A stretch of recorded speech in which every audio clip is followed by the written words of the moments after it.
You can blow them up. You can do it. It's a tough thing to do. And so why? And at that point, what he was deciding is, this is going to be a long war. It's going to cost a lot of money. I'm going to go all the way. He's now moving a lot of American troops and equipment into Poland. I don't know if he's going to commit NATO to it. I don't know if NATO wants to go. But he basically gave Chancellor Scholz, took away the option of Scholz to say, I'm going to stop giving them arms. Winter's coming. I want that pipeline. I want to keep my people warm and wealthy. So he blew it up. So there's been a lot of news reporting, a lot of interest on this very simple question: who blew up the Nord Stream pipeline? Remember, in September of last year, the Nord Stream 1 and Nord Stream 2, which are two parallelly running pipelines carrying natural gas from Russia and Germany, were blown up in a massive explosion that happened 250 feet below the sea. Now, the first report that came out, which was last month by a famous American journalist, would seem to suggest that this was an inside job. It was carried out by the United States using state actors. Now, just this past week, there's been some follow-up reporting, both by the New York Times and the Washington Post, which seemed to suggest that it was not an inside job by America, but this was done by a pro-Ukrainian nationalist group, a bunch of amateurs who carried this out.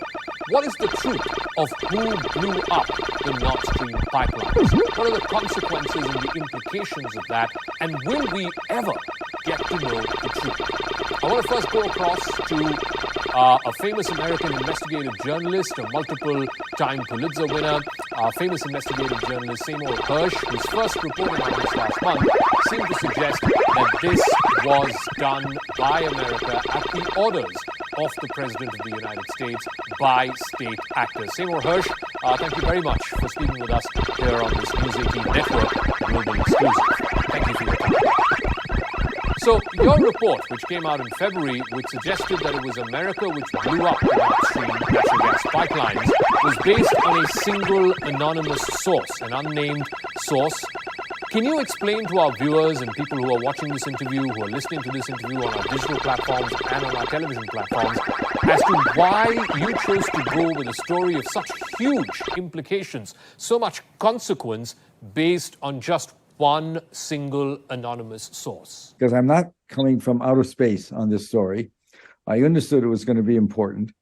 And so last fall, the pipelines were blown up September the 26th last year. And there was no way, common sense, you have to deal with common sense. Well, let's see. I knew that no Russia would have done it because Putin already had responded. There's two major pipelines, Nord Stream 1, which has been alive since 2011,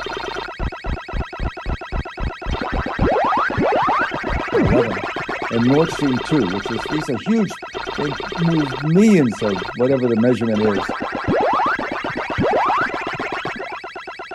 of natural gas.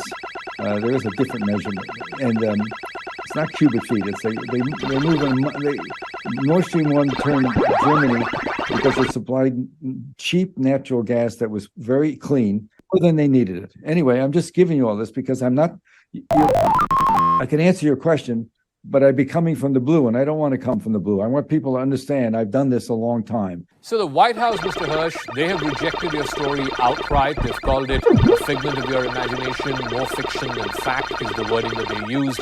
Germany has also taken a very cautious line on your story. You referred before, in your first answer, to Western media like the New York Times, the Washington Post.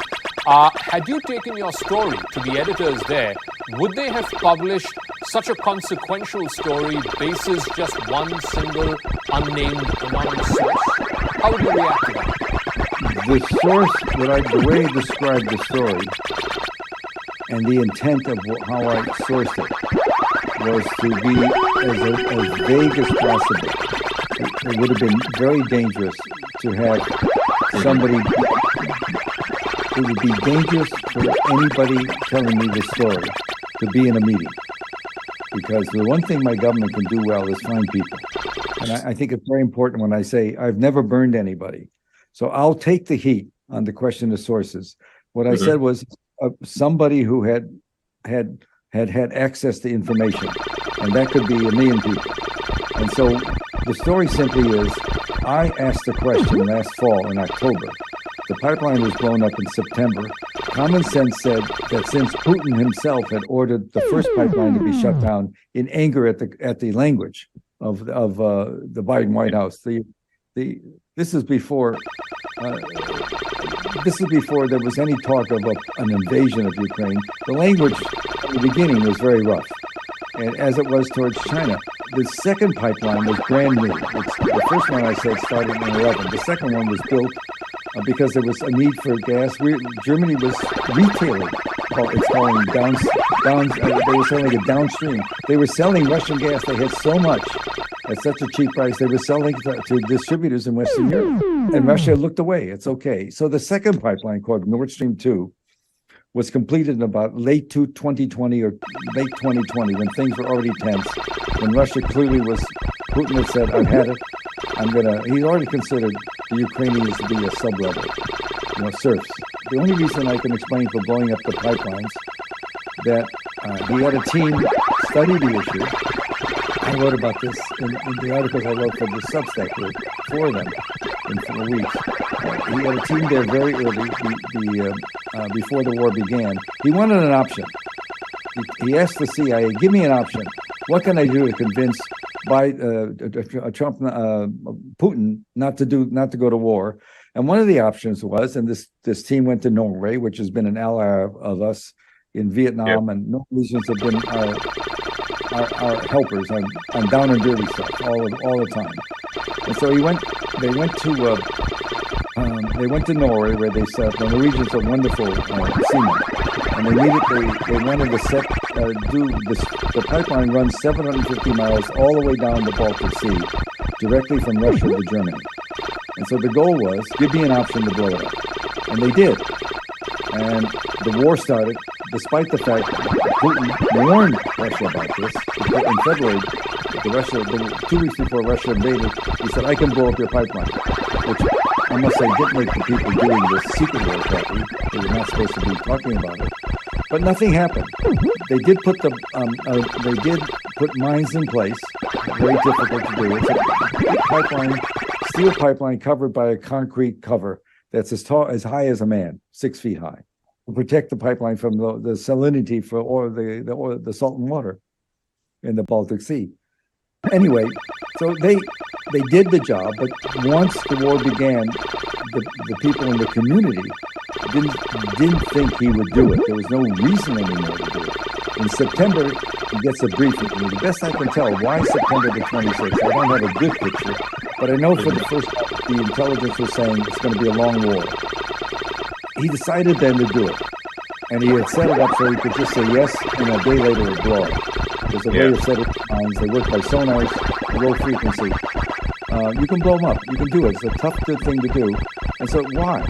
And at that point, what he was deciding is, this is going to be a long war. It's going to cost a lot of money. I'm going to go all the way. He's now moving a lot of American troops and equipment into Poland. I don't know if he's going to commit NATO to it. I don't know if NATO wants to go. But he basically gave Chancellor Scholz, took away the option of Scholz to say, I'm going to stop giving them arms. Winter's coming. I want that pipeline. I want to keep my people warm and wealthy.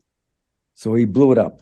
So there's been a lot of news reporting, a lot of interest on this very simple question: who blew up the Nord Stream pipelines? Remember, in September of last year, the Nord Stream 1 and Nord Stream 2, which are two parallelly running pipelines carrying natural gas from Russia to Germany, were blown up. There were massive explosions which happened 250 feet below the sea. Now, the first report that came out, which was last month by a famous American journalist, would seem to suggest that this was an inside job. It was carried out by the United States using state actors.